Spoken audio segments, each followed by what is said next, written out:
This is Steve Robbins. Welcome to the Get It Done Guys, quick and dirty tips to work less and do more. We have many roles in life: child, brother, sister, parent, business person, citizen, schmoopy, and fry-later king at Fry and Buy Deep Fried Alligator Parts franchise number 317. Each role requires us to act differently, but our roles can blend if we're not careful, and this causes trouble when their behavior clashes. I mean, when we approach schmoopy with the same gusto that we use to wrestle an alligator into the Fry and Buy fry-later, it can completely ruin a romantic candlelit dinner. So to keep our lives running smoothly, we need to keep clashing roles separate, and we can do that by setting up the environment so that we automatically assume the role we need when we need it. Grandma Cuddles, founder of the infamous Grandma Cuddles childcare and metalworking chain, has to juggle way more roles than her folksy exterior would suggest. At any moment, she might play the part of professional babysitter, astute business owner, trainee for ultramarathons, or actual grandmother to her family. Of course, there's no evidence that any of her relatives have survived as long as she has, but I'm sure that's just coincidence. Grandma Cuddles finds that it can be tricky to switch between entrepreneur and babysitter and extreme athlete and mom, but contextual clues can help. And these are clues like clothing, locations, and devices, which can be the signals that she uses to choose her role automatically.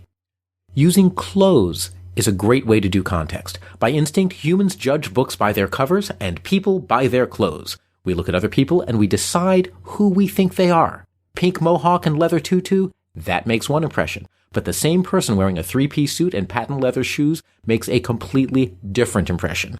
Of course, you can't see their underwear, but that's the point. How they dress on the outside affects how we react to them, and likewise, how we dress ourselves affects how we react to ourselves. So we can use this to our advantage and change our clothes to get in character for the different roles in our life. One actor might play several parts in the same play, and that could get confusing, but all they have to do is swap one little piece of clothing, like a hat, and poof, you know they're a different character. Of course, there's a little bit more to it than that, because a good actor also changes their behavior, and that's what really makes the difference. And the hat can tell them when to make that behavior change in a way that taps into their natural social instincts. Grandma Cuddles puts this to work immediately. At the daycare center, she'll wear a cheery pantsuit when she's in her role as salesperson. She'll wear a fun warden's costume when she's overseeing the good behavior of her little tykes. And when she's making cookies with her actual grandchildren, or with the ones that she tells us are hers, even though they seem to be different every time she comes over, she'll wear a flower print dress and apron. They remind her of her idyllic past, listening happily to her handlers read her favorite bedtime stories like Hansel and Gretel. The clothes that she's wearing puts Grandma in the right frame of mind to be the savvy salesperson, or the devoted disciplinarian, or the perfect image of the loving grandma. You can use outfits, or even just parts of outfits.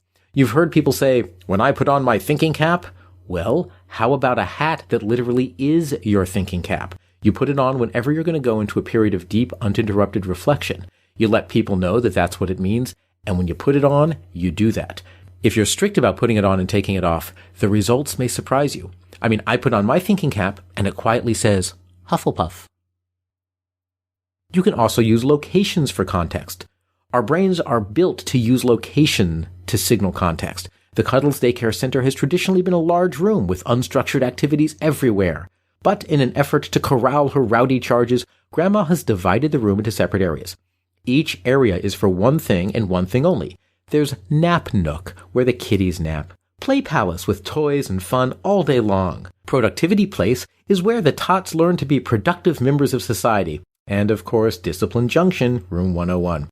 The rooms are marked out by bright paint on the floors and adorable pretend barbed wire strung between them. She took her inspiration from the Stanford Prison Experiment to get the children accustomed to life's adversity and help them set good boundaries, says Cuddles.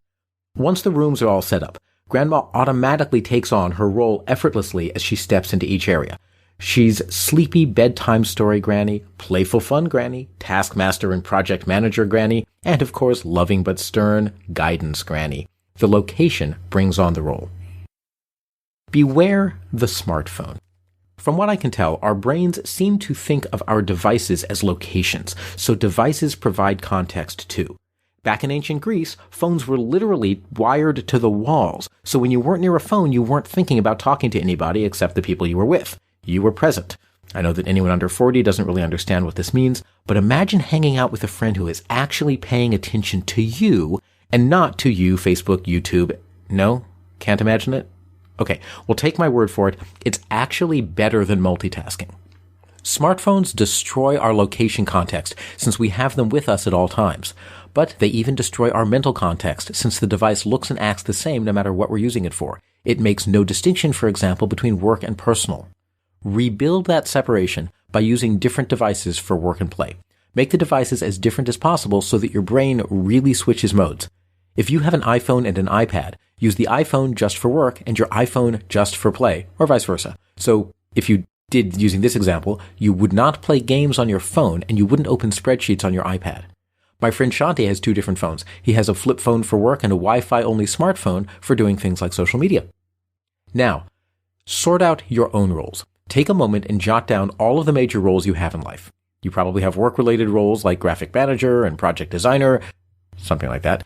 And I'm sure you have home-related roles like head of household or non-head of household, organizer of board game parties, etc.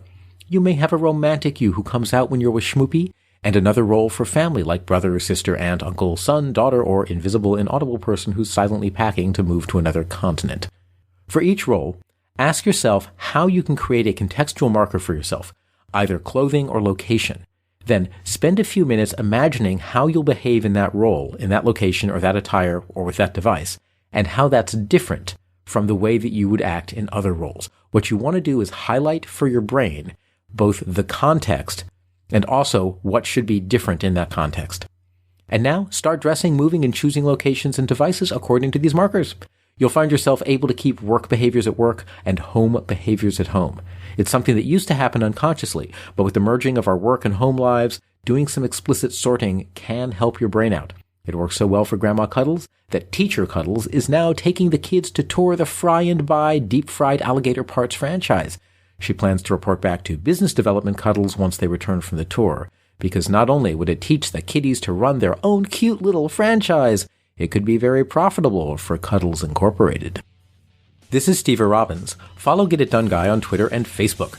I run programs to help people live extraordinary careers. If you want to know more, visit steverobbins.com or join my personal mailing list by texting Get It Done to 33444, and you'll also get a free copy of my secret book chapter on how to build relationships that help you succeed.